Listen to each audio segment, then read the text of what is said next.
Hi viewers, welcome to our channel. Present మనతో పాటు రత్నం బురుగు గారు ఉన్నారు. సో ఆయన BTech civil engineer and MNCs లో 30 years ఎక్స్పీరియన్స్ ఉంది ఆయనకి.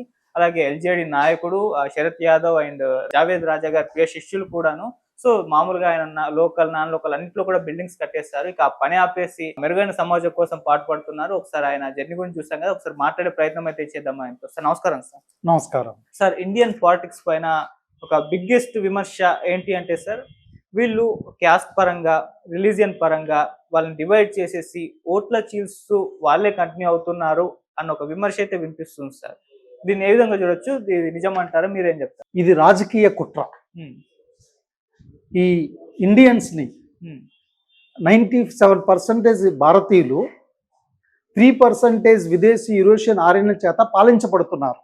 ఆంధ్రప్రదేశ్, తెలంగాణలో, దేశంలో ఈ విదేశీ యూరోషియన్ ఆర్యన్లు కాని వాళ్ళు 3% నాయకుల వాళ్ళ పార్టీలు కానీ ఇతర పార్టీలు పరిపాలిస్తున్నాయి. ఇప్పుడు ఆంధ్రప్రదేశ్ని ఈ భారతీయ పార్టీలే పరిపాలిస్తున్నాయి, కానీ ఈ విదేశీ యూరోషియన్ ఆర్యన్ 3% పార్టీలు బానిసలుగా ఉన్నారు. వాళ్ళు స్వతంత్రంగా ఆలోచించట్లేదు. బుద్ధిని జ్ఞానం, బుద్ధిని శీలం, బుద్ధిని ప్రేమ లేకుండా ఆ విదేశీ యూరోషియన్ ఆర్యన్ల రాజకీయ కుట్రనే కొనసాగిస్తూ వాళ్ళే పరిపాలించాలి. ఈ పాలకులు 97% భారతీయులు పాలించబడుతూ రాజ్యాంగ ఫలాలు అందకుండా, ప్రజాస్వామ్య ఫలాలు అందకుండా, పార్లమెంటరీ ఫలాలు అందకుండా, రాజ్యాంగం ఆదేశించిన ఆదేశిక సూత్రాలు వాళ్ళు అడగకుండా వాళ్ళ ఓట్లు చీల్చుతానికి కుట్రే కానీ ఈ వర్గీకరణ కానీ క్లాసిఫికేషన్ కానీ వాళ్ళకి న్యాయం చేయటానికి కానీ రాజ్యాంగ ఫలాలు, రాజ్యాంగం ఆదేశించిన ఆదేశిక సూత్రాలు, సమానత్వం, న్యాయమైన వాటా అందించడానికి కాదు అనేది మనం గుర్తించాలి. భారతీయులు గుర్తించాలి. భారతీయ పార్టీలు ఐక్యంగా రావాలి. సార్, దీన్ని రాజకీయ ఎత్తుగడ లేదంటే రాజకీయ వ్యూహం అని ఎందుకు అనుకోకూడదు? రాజకీయ కుట్ర అని ఎందుకు? ఇది రాజకీయ కుట్ర అని ఎందుకు అంటున్నామంటే, ఇప్పుడున్న పార్టీలు కుటుంబ పార్టీలు, క్రోనీ కార్పొరేట్ పార్టీలు. అదానీ అంబానీలు ఒక ప్రైవేట్ కంపెనీ అయితే, ఇప్పుడున్న పార్టీలు కుటుంబ ప్రైవేట్ ప్రొప్రైటర్షిప్ పార్టీలు.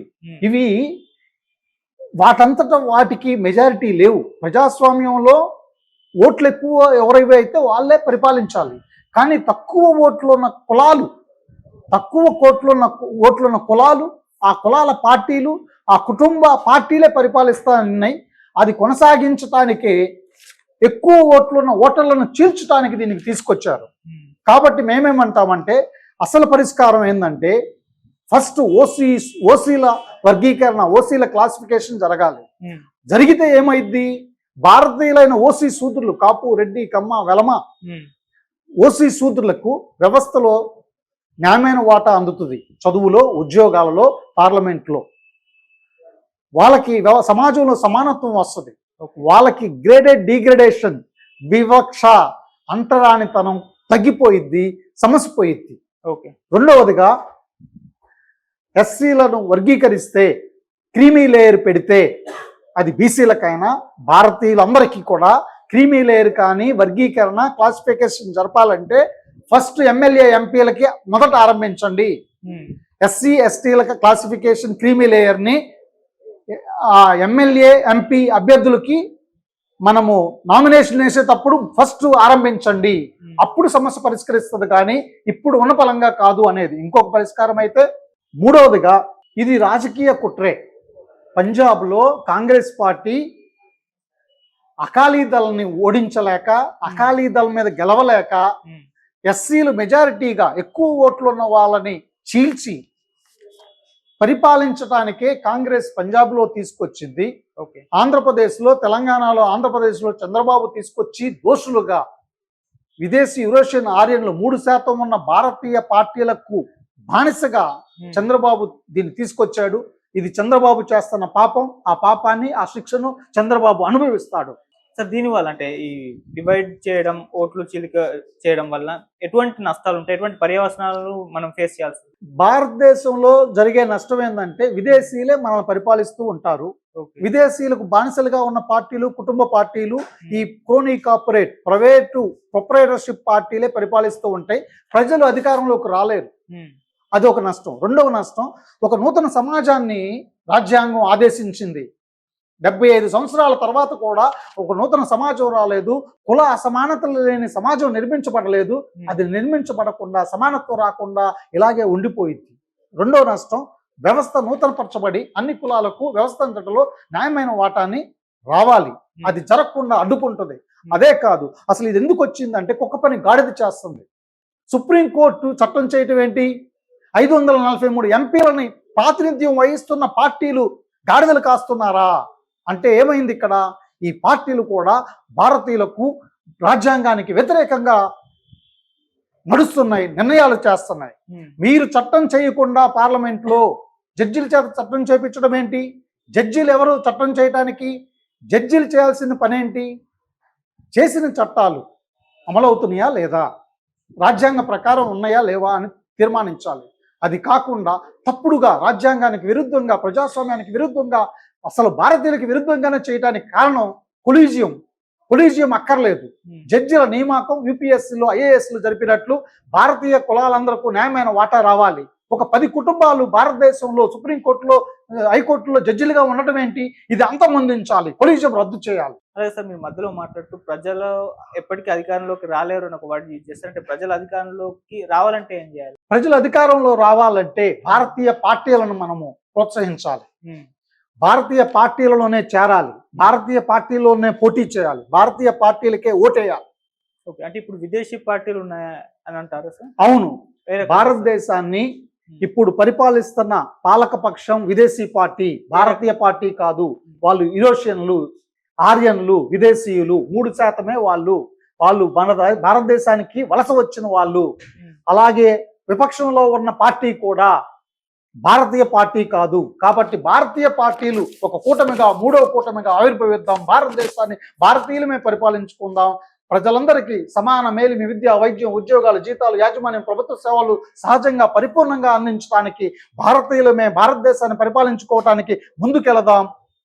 బంగ్లాదేశ్లో స్టూడెంట్స్ లాగా, శ్రీలంకలో ఓటర్లు పాత పార్టీలని తిరస్కరించినట్లు, తరిమి కొట్టినట్లు విదేశీ యూరోషియన్ ఆర్యన్ పార్టీలను తరిమి కొడదామని పిలుపునిస్తున్నాం. మరి ఇప్పుడు ఉన్న ఇండియన్ పార్టీలు ఏవి సార్? ఇప్పుడున్న ఇండియన్ పార్టీలు, తెలుగుదేశం ఇండియన్ పార్టీయే కానీ విదేశీ పార్టీకి బానిసగా ఉంది. జనసేన పార్టీ భారతీయ పార్టీయే కానీ విదేశీ పార్టీకి బానిసగా ఉంది.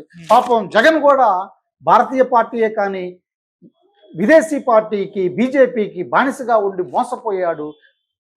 బీజేపీ, మోడీ, షా ఆయన్ని వంచారు పాపం జగన్. సో ఓన్లీ ఈ 3 పార్టీసే.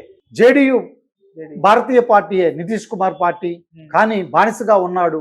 శివసేన షిండే భారతీయ పార్టీయే బానిసగా ఉన్నాడు. ఎన్సీపీ శరద్ యాదవ్, అజిత్ పవార్ భారతీయ పార్టీయే కానీ విదేశీ పార్టీలకు బానిసగా ఉండి బీజేపీని, విదేశీ యూరోషియన్ ఆర్యన్ల పార్టీని, భారతీయులకు వ్యతిరేకమైన పార్టీని, రాజ్యాంగానికి వ్యతిరేకమైన పార్టీని మహారాష్ట్రలో తీసుకొచ్చారు.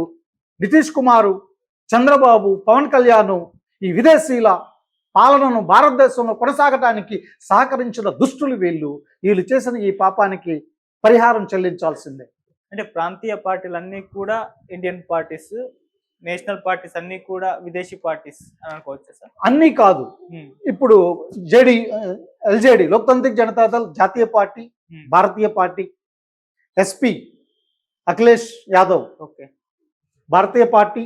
ఆర్జేడి లలూ ప్రసాద్ యాదవ్, తేజస్వి యాదవ్ భారతీయ పార్టీ. బీజేడి బిజు జనతాదళ్ భారతీయ పార్టీ. డిఎంకే స్టాలిన్ భారతీయ పార్టీ. ఇప్పుడు విజయన్ పార్టీ కొత్త పార్టీ భారతీయ పార్టీ. ఇండియన్ ఆరిజిన్ భారతీయులు నాయకులుగా భారతీయులు స్థాపించిన పార్టీలు ఇవి కానివి జాతీయ పార్టీలు, విదేశీ పార్టీలు 3% పార్టీలే భారతదేశాన్ని పరిపాలిస్తూ ప్రజాస్వామిక, పార్లమెంటరీ, డెమోక్రటిక్ రాజ్యాంగ ఫలాలు ప్రజలకు అందకుండా అడ్డుకుంటున్నాయి. అది మనం సాధించుకోవటానికి భారతీయ పార్టీల కూటమిగా 3వ కూటమి మనకి శరణం గచ్చామి, బుద్ధం గచ్చామి లాగా భారతీయ పార్టీల గచ్చామి. ఫైనల్ గా సార్, అంటే ఈ ఇష్యూలో ప్రధానంగా మీరు ఏం డిమాండ్ చేయాలనుకోరు? మీ డిమాండ్స్? సమాజాన్ని బ్యాక్లాగ్ పోస్టులు లేకుండా ఫస్ట్ బ్యాక్లాగ్ పోస్టులను ఫిల్ చేయాలి, దిగుమతులను ఆపాలి. భారతీయులందరికీ, భారతదేశానికి, ఆంధ్రప్రదేశ్కి, తెలంగాణకి కావాల్సిన మొత్తము పబ్లిక్ సెక్టార్లో, కోఆపరేటివ్ సిస్టంలో, గవర్నమెంట్ సెక్టార్లో, గవర్నమెంట్ ఇండస్ట్రీలోనే ఉత్పత్తి చేసే ఒక వ్యవస్థ కావాలి. అందుకనే ఇక్కడున్న వివేక్ను కూడా మేము ఆహ్వానిస్తున్నాం. చలో గుంటూరు నల్లపాడు సభకు 15th డిసెంబర్ తరలిరమ్మని ఆంధ్రప్రదేశ్లో 26 జిల్లాల నుంచి తెలంగాణ నాయకులను కూడా ఆహ్వానిస్తున్నాం.